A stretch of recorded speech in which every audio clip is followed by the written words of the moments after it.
எல்லாருமே சொல்லிட்டு இருக்கிற ஒரு விஷயம் தான் இந்த காமெடி கூட சொல்லுவாங்க, இது என்ன பெரிய ராக்கெட் சயின்ஸா அப்படின்னு. அப்படி என்ன பெரிய இந்த காம்ப்ளெக்ஸ் இருக்க போதுன்னு தெரியல இந்த ராக்கெட் சயின்ஸில். ஸோ நம்ம சிம்பிளாக அண்டு ஒன் பை ஒன்னாக டீட்டெயிலாக இந்த ராக்கெட் சயின்ஸை பற்றி பார்த்துருவோம். அதில் இருக்கிற அந்த பிரின்சிபல்ஸாக இருக்கட்டும், அண்ட் அதெல்லாம் ஒரு சின்ன சின்ன எக்ஸ்பிரிமெண்ட்ஸ் மூலிமா நம்ம இந்த ராக்கெட் சயின்ஸை வெரி ஈஸியாக லேர்ன் பண்ணிக்கலாம். இது எல்லாத்தையுமே ஒன் பை ஒன் டீட்டெயிலாக நம்ம கம்ப்ளீட்டாக பார்க்க போகிறோம். என்னென்ன கான்செப்ட்ஸ் எல்லாமே பார்க்க போகிறோம்.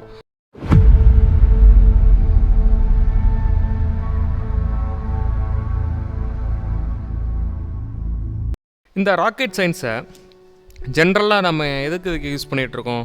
ஒரு ஸ்பேஸ் கிராஃப்ட், அதாவது இங்கேருந்து நம்ம எர்த்தை தாண்டி போகிறதுக்கு ஒரு ஸ்பேஸ் கிராஃப்டை கேரி பண்ணுறதுக்காக இந்த லான்ச் வெஹிக்கிள், இந்த ராக்கெட்ஸ் யூஸ் பண்ணிகிட்ருக்கோம்.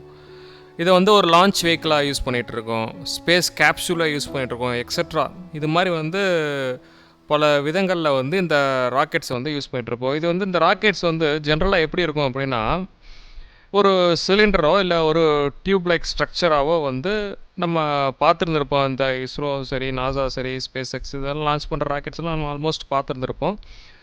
ஒரு சிலிண்டர் ஷேப்பில் இருக்கும். அப்புறம் அதுக்கு சைடில் எல்லாம் ஒரு ஃபின்ஸு மேலே அந்த நோஸ் கோனு இது எல்லாமே நம்ம ஜென்ரலாக பார்த்துருந்துருப்போம். இது ஆக்சுவலாக இந்த ஸ்ட்ரக்சரில் இருக்கிறது காரணம் ஒரு ஏரோடைனமிக்ஸுன்ற ஒரு ஷேப் தான் ஒரு மேஜர் ரீசன். அதெல்லாம் டீட்டெயிலாக பார்ப்போம் என்னென்ன அப்படின்றத.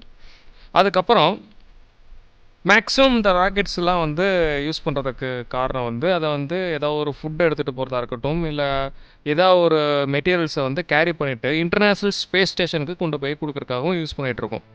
எதுக்கு இன்டர்நேஷ்னல் ஸ்பேஸ் ஸ்டேஷனுக்கு கொண்டு போய் கொடுக்கணும் அப்படின்னா, ஒரு some of the mens are working there அங்கே இன்டர்நேஷ்னல் ஸ்பேஸ் ஸ்டேஷனில் ஒர்க் பண்ணிகிட்ருக்காங்க.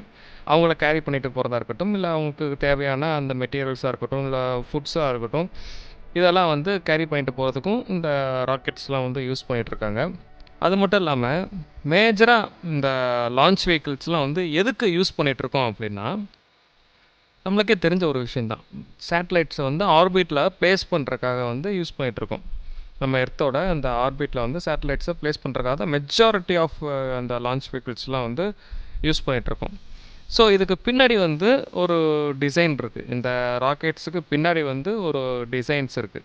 அந்த டிசைன்ஸில் என்னென்ன அப்படின்னா, ஸ்ட்ரக்சர்ஸ்னால் ஒன்றும் இல்லை, இந்த மெட்டீரியல் வித்ஸ்டாண்ட் பண்ணுமா பண்ணாதான்னு சொல்லி நமக்கு தெரிஞ்சால் தான் எவ்வளோ லோடு கொடுக்க வேணாமா, இது எல்லாமே டிசைட் பண்ணுறது அதோட அந்த டிசைன் தான். இது எல்லாமே நம்ம டிசைட் பண்ணணும். பிஃபோர் லான்ச்சுக்கு முன்னாடி நம்ம டிசைட் பண்ணணும். ஸோ அதுக்கு ஹெல்ப் பண்ணுறதா ஸ்ட்ரக்சர்ஸ். அதுக்கப்புறம் பார்த்தோம் அப்படின்னா ஏவியானிக்ஸ்னால் என்ன அப்படின்னா, ஒன்றும் இல்லை, இந்த ஃப்ளைட்டோட பாத்தை டிசைட் பண்ணுறது, உள்ளே இருக்கிற அந்த எலக்ட்ரானிக் காம்பனன்ட்ஸு இது எல்லாமே நம்ம ஒரு சிங்கிள் கனெக்ஷன்ஸில் கொண்டு வரணும் இல்லையா. அப்புறம் அதுக்கு சம்வாட் அந்த கோடிங்ஸ்லாம் இருக்குது இல்லையா. இது எல்லாமே எங்கே வரும் அப்படின்னா ஏவியானிக்ஸ்க்கு வரும். And at last final most என்ன அப்படின்னா ப்ரொபல்ஷன். அதாவது நம்ம அந்த ராக்கெட்ஸில் இன்ஜின்ஸ் இருக்கும் இல்லையா, அதுதான் மெஜாரிட்டி ஆஃப் ஒர்க் பண்ண போகுது அந்த ப்ரொபல்ஷன். அதில் டிஃப்ரெண்ட் ஆஃப் ப்ரொபல்லண்ட்லாம் நம்ம யூஸ் பண்ணுறோம். ஒரு எக்ஸாம்பிள் சாலிடாக இருக்கட்டும், லிக்விடாக இருக்கட்டும், அது எப்படி மிக்சர் பண்ணுறாங்க, எப்படி ஸ்டோர் பண்ணுறாங்க, அது எப்படி டெவலப் பண்ணுறாங்க, இது எல்லாமே ஒரு டீட்டெயில் மேனராக இந்த ராக்கெட் சயின்ஸ் இந்த இதை ஃபுல்லாக பார்க்க போகிறோம். ஸோ நெக்ஸ்ட் பார்ட்டில் we will discuss about basics.